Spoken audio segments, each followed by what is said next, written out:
जय हिंद प्यारे साथियों। ऑन एग्जाम जीके में आप सभी का स्वागत है।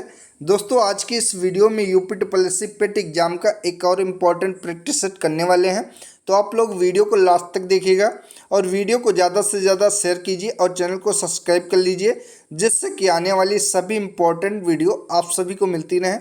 तो चलिए दोस्तों आज की वीडियो शुरू करते हैं। पहला क्वेश्चन है, सौर मंदिर भारत के किस राज्य में स्थित है? क्या इसका आंसर हो जाएगा? करेक्ट ऑप्शन क्या हो जाएगा? तो सौर मंदिर भारत के तमिलनाडु राज्य में स्थित है।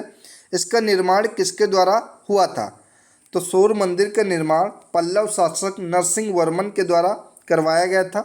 Option number B right option है। अगला, कंटक शोधन नामक न्यायालय का प्रचलन साम्राज्य में था।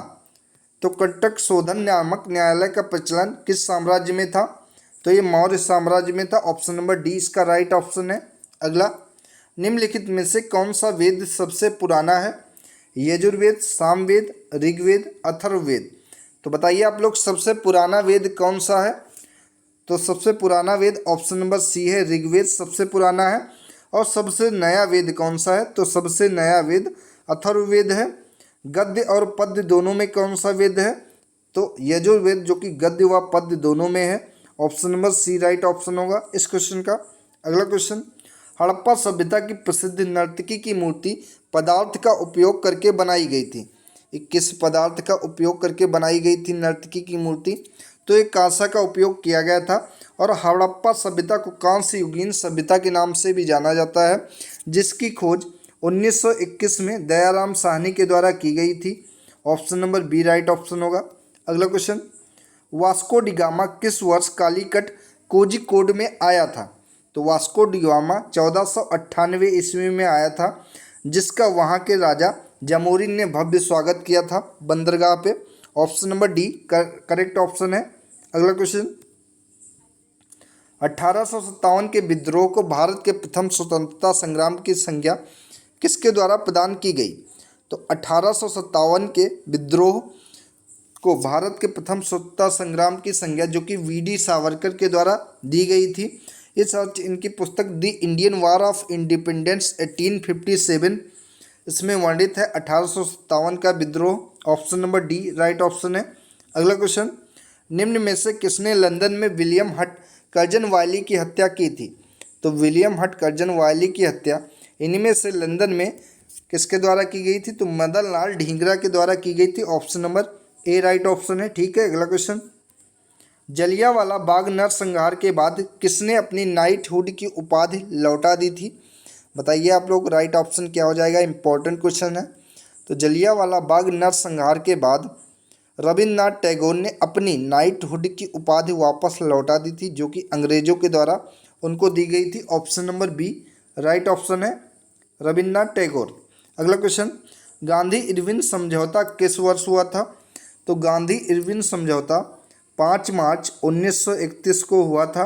Option number B right option है। इस समझौते के तहत सविनय अवज्ञा आंदोलन को स्थगित कर दिया गया था कांग्रेस के द्वारा। अगला क्वेश्चन, ये भी याद रखिएगा आप लोग, स्वतंत्र भारत के प्रथम गवर्नर जनरल कौन थे? Lord Mountbatten, V Giri, C Rajagopalachari, Lord Dalhousie. तो स्वतंत्र भारत के प्रथम गवर्नर जनरल जो कि लॉर्ड माउंटबेटन थे, और सी राजगोपालाचारी जो कि प्रथम भारतीय गवर्नर जनरल थे। यहाँ से बहुत इंपॉर्टेंट क्वेश्चन बनते हैं, आप लोग याद रखिएगा कि बंगाल के पहले गवर्नर कौन थे? तो बंगाल के पहले गवर्नर जो कि रॉबर्ट क्लाइव थे, इसको याद रखिएगा। और बंगाल के पहले गवर्नर जनरल कौन थे? तो बंगाल के पहले गवर्नर जनरल वारेन हेस्टिंग्स हैं, ये भी याद रखिएगा। और भारत का गवर्नर जनरल कौन था? तो भारत का गवर्नर जनरल विलियम बेंटिक था। और भारत के पहले वायसराय कौन थे? तो भारत के पहले वायसराय लॉर्ड कैनिंग थे। आप लोग ये याद रखिएगा, इंपॉर्टेंट क्वेश्चन है, इससे एक क्वेश्चन पूछा जा सकता है। फिर से रिवीजन कर रहे हैं कि बंगाल के पहले गवर्नर कौन थे? तो बंगाल के पहले गवर्नर रॉबर्ट क्लाइव थे। और गवर्नर जनरल बंगाल के पहले कौन थे? तो वारेन हेस्टिंग्स थे। और भारत के पहले गवर्नर जनरल कौन थे? तो विलियम बेंटिक थे। और भारत के पहले वायसराय कौन थे? तो आपका जवाब हो जाएगा लॉर्ड कैनिंग थे। ये सभी क्वेश्चन इंपॉर्टेंट हैं, आप लोग अच्छे से इसको याद रखिएगा। अगला क्वेश्चन, निम्नलिखित में से किस देश की सीमा भारत के साथ नहीं लगती है? तो इनमें से भारत की सीमा ईरान के साथ नहीं लगती है, नेपाल, म्यांमार, बांग्लादेश ये सभी भारत के पड़ोसी देश हैं। ईरान की सीमा भारत के साथ नहीं लगती। Option number B right option है। अगला क्वेश्चन, नंदा देवी चोटी किस राज्य में स्थित है? दोस्तों सबसे पहले आप लोग बताइए नंदा देवी चोटी की ऊंचाई कितनी है? तो इसकी ऊंचाई 7,816 मीटर है। और ये किस राज्य में है? तो ये उत्तराखंड राज्य में है। 1988 में विश्व धरोहर के रूप में इसे संरक्षित भी किया गया है यूनेस्को के द्वारा। आप लोग इसको याद रखिएगा। अगला क्वेश्चन, निम्न में से कौन सा स्थान तांबे की खान के लिए प्रसिद्ध है? तो भारत में तांबे की खान के लिए कौन सा स्थान प्रसिद्ध है? इंपॉर्टेंट क्वेश्चन है, पिछली बार शायद पेट के एग्जाम में पूछा भी गया था। तो ये खेतड़ी हो जाएगा इसका राइट ऑप्शन। और खेतड़ी कहाँ है? तो खेतड़ी राजस्थान में है, ये भी याद रखिएगा आप लोग। Option number A right option है। अगला क्वेश्चन, 2 घंटे के अंतराल के लिए देशांतर दूरी कितनी डिग्री के बराबर होगी? तो 2 घंटे के अंतराल के लिए देशांतर दूरी 30 डिग्री के बराबर होगी। Option number B right option है। इस तरीके का भी एग्जाम में क्वेश्चन पूछ सकता है कि यदि सुबह अरुणाचल प्रदेश में सबसे पहले सूर्य उदय होता है तो गुजरात के किस राज्य में कितना टाइम का अंतर रहेगा? तो ये 2 घंटे का अंतर रहेगा। ऑप्शन नंबर 20 का राइट ऑप्शन है। अगला क्वेश्चन, विश्व का सबसे बड़ा महाद्वीप कौन सा है? तो विश्व का सबसे बड़ा महाद्वीप एशिया महाद्वीप है। एशिया महाद्वीप के बाद अफ्रीका महाद्वीप है, उसके बाद उत्तरी अमेरिका है, उसके बाद दक्षिण अमेरिका है। ये आप लोग याद रखिएगा। Option number D right option है। अगला क्वेश्चन, भारत में जीएसटी कब लागू हुआ था? तो भारत में जीएसटी 1 जुलाई 2017 को लागू किया गया था। और सबसे पहले विश्व में किस देश में लागू किया गया था? तो जीएसटी विश्व में सबसे पहले फ्रांस देश में लागू किया गया था, जो कि कब लागू किया गया था? 1954 ईस्वी को लागू किया गया था। याद रखिएगा। Option number A correct option है। अगला क्वेश्चन, आरबीआई का मुख्यालय कहाँ है? तो आपका जवाब हो जाएगा RBI reserve bank of India का मुख्यालय मुंबई में है। आरबीआई की स्थापना कब हुई थी? तो आरबीआई की स्थापना 1935 में हुई थी। और इसका राष्ट्रीयकरण कब हुआ था? तो 1949 ईस्वी को इसका राष्ट्रीयकरण हुआ था। आप लोग याद रखिएगा। और आरबीआई के पहले भारतीय गवर्नर कौन थे? तो आरबीआई के पहले भारतीय गवर्नर सीडी देशमुख थे। इस समय कौन है इसके गवर्नर? तो शक्तिकांत दास इस समय इसके गवर्नर हैं। आप लोग याद रखिएगा। अगला क्वेश्चन, भारतीय मुद्रा का नया प्रतीक चिन्ह किसके द्वारा डिजाइन किया गया था? तो भारतीय मुद्रा का नया प्रतीक चिन्ह जो कि उदय कुमार के द्वारा डिजाइन किया गया था। और उदय कुमार कौन है? तो ये आईआईटी गुवाहाटी से इनका संबंध है। Option number C correct option है। अगला क्वेश्चन, भारत में योजना आयोग का गठन किस वर्ष में किया गया था? तो भारत में योजना आयोग का गठन 15 मार्च 1950 को किया गया था। बाद में 1 जनवरी 2015 को इसके स्थान पर नीति आयोग कर दिया गया। आप लोग इसको याद रखिएगा अच्छे से। अगला, प्रधानमंत्री मुद्रा योजना लाख रुपये तक का मुद्रा ऋण प्रदान करता है। तो कितने लाख रुपए तक का मुद्रा ऋण प्रदान करता है प्रधानमंत्री मुद्रा योजना जो कि 10 लाख रुपए तक का ऋण प्रदान करता है। Option number A right option है। अगला क्वेश्चन, भारत में किस राज्य का लोकसभा व राज्यसभा में प्रतिनिधित्व सर्वाधिक है? तो ये उत्तर प्रदेश का हो जाएगा, क्योंकि उत्तर प्रदेश में लोकसभा की 80 सीटें हैं और राज्यसभा की कुल 31 सीटें हैं। Option number A right option होगा। अगला क्वेश्चन, राष्ट्रपति 5 वर्ष तक अपने पद पर रहता है अपने निर्वाचन की तारीख से, संसद द्वारा निर्धारित तिथि से, अपने पद ग्रहण के दिन से, या फिर निर्वाचित आयोग द्वारा घोषित तिथि से। तो राष्ट्रपति 5 वर्ष तक अपने पद पर रहता है संसद द्वारा निर्धारित तिथि से। Option number B correct option है। अगला क्वेश्चन, भारत में कार्यपालिका से न्यायपालिका का पृथक्करण किसके व्यादेशित है? संविधान के उद्देशिका द्वारा, राज्य की नीति के निर्देशक तत्व द्वारा, 7वीं अनुसूची द्वारा, या फिर परंपरागत व्यवहार द्वारा। तो भारत में कार्यपालिका से न्यायपालिका का पृथक्करण जो कि राज्य की नीति के निर्देशक तत्व के द्वारा है। Option number B correct option है। अगला, वे विषय जिन पर केंद्र व राज्य सरकारें दोनों कानून बना सकती हैं उल्लिखित हैं। तो वे किसमें उल्लिखित हैं? समवर्ती सूची में। और वे विषय जिन पर केवल केंद्र कानून बना सकती है उसे संघ सूची में रखा जाएगा, और वे विषय जो केवल राज्य सरकारें जिन पर कानून बना सकती हैं उन्हें राज्य सूची में रखा जाएगा। आप लोग इसको याद रखिएगा। इस क्वेश्चन का राइट ऑप्शन हो जाएगा ऑप्शन नंबर सी। अगला क्वेश्चन, लोकसभा के कम से कम कितने सत्र बुलाए जाते हैं? वेरी वेरी इंपॉर्टेंट क्वेश्चन है। तो लोकसभा के कम से कम वर्ष में 2 बार सत्र बुलाए जाते हैं। वर्ष में 2 बार क्यों बुलाए जाते हैं? तो अंतिम बैठक और आगामी बैठक में 6 माह से ज़्यादा का समय नहीं होना चाहिए, इसलिए लोकसभा के सत्र एक वर्ष में कम से कम 2 बार बुलाए जाते हैं। Option number B right option होगा। अगला क्वेश्चन, समतल दर्पण द्वारा बनने वाला प्रतिबिंब सदैव कैसा होता है? तो समतल दर्पण द्वारा बनने वाला प्रतिबिंब सदैव सीधा होता है। Option number B right option है। अगला क्वेश्चन, निकट दृष्टि दोष से पीड़ित व्यक्ति की दृष्टि सही करने के लिए किस प्रकार के लेंस का प्रयोग किया जाता है? तो ये निकट दृष्टि दोष से पीड़ित व्यक्ति की दृष्टि सही करने के लिए अवतल लेंस का प्रयोग किया जाता है, और दूर दृष्टि दोष से पीड़ित व्यक्ति की दृष्टि सही करने के लिए उत्तल लेंस का प्रयोग किया जाता है। तो इस क्वेश्चन का राइट ऑप्शन हो जाएगा ऑप्शन नंबर बी। अगला क्वेश्चन, तरल अवस्था में पाई जाने वाली धातु कौन सी है? टिन, पोटेशियम, पारा, टंगस्टन।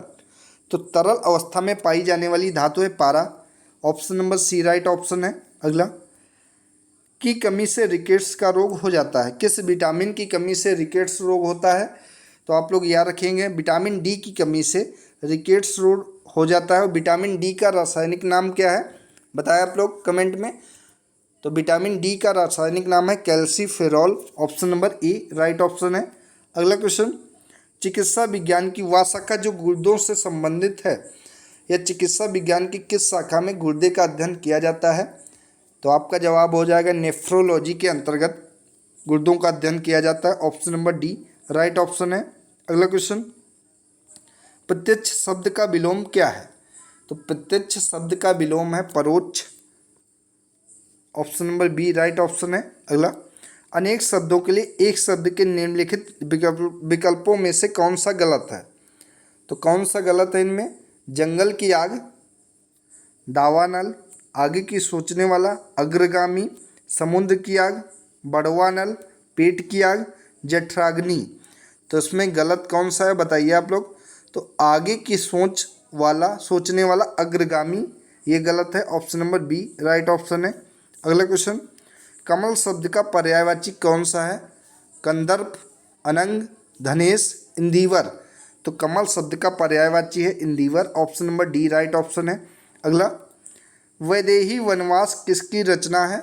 तो वैदेही वनवास इंपॉर्टेंट रचना है अयोध्या सिंह उपाध्याय, हरिऔध के नाम से भी जिन्हें जाना जाता है, इनकी रचना। Option number A right option है। अगला, नाक का बाल होना मुहावरे का अर्थ क्या है?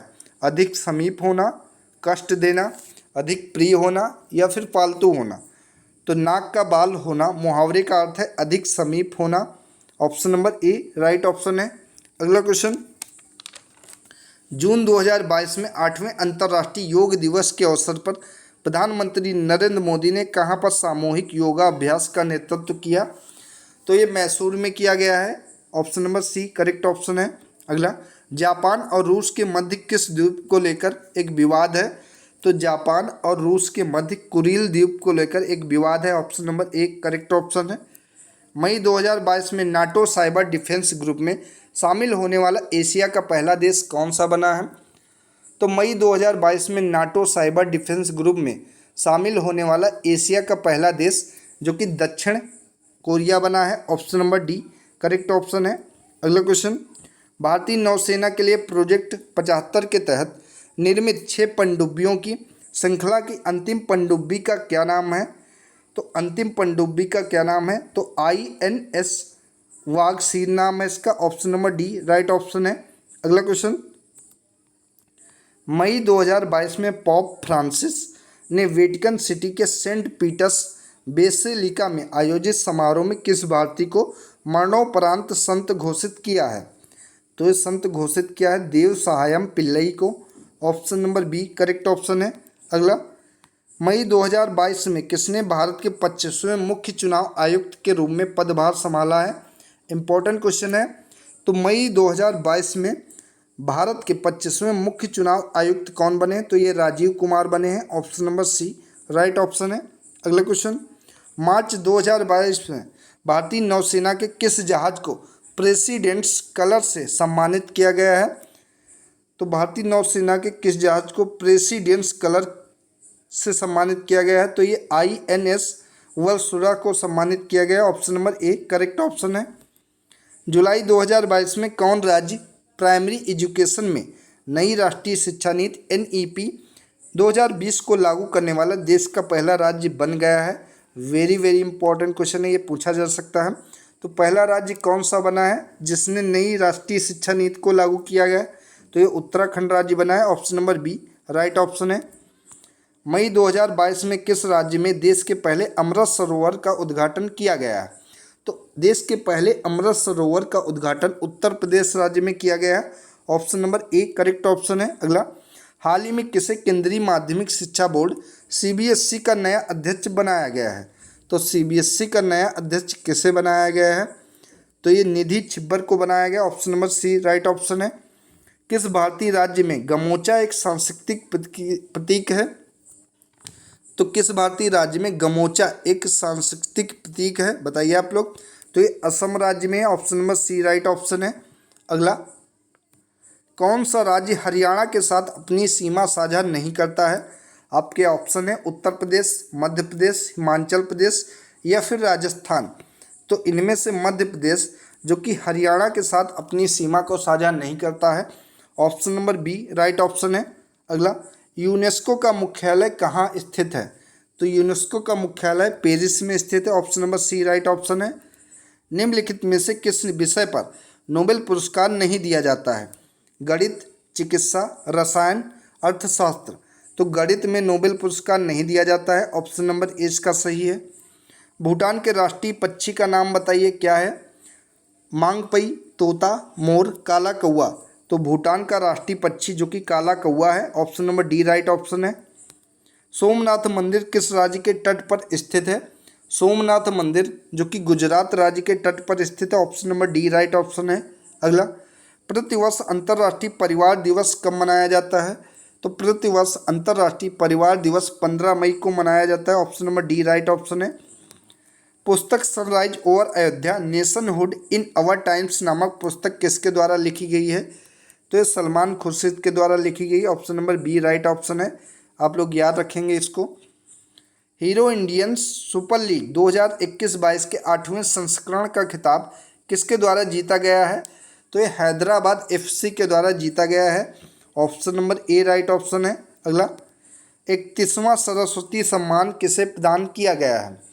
तो 31वां सरस्वती सम्मान जो कि प्रोफेसर रामदरस मिश्र को दिया गया है, प्रदान किया गया। Option number C right option है।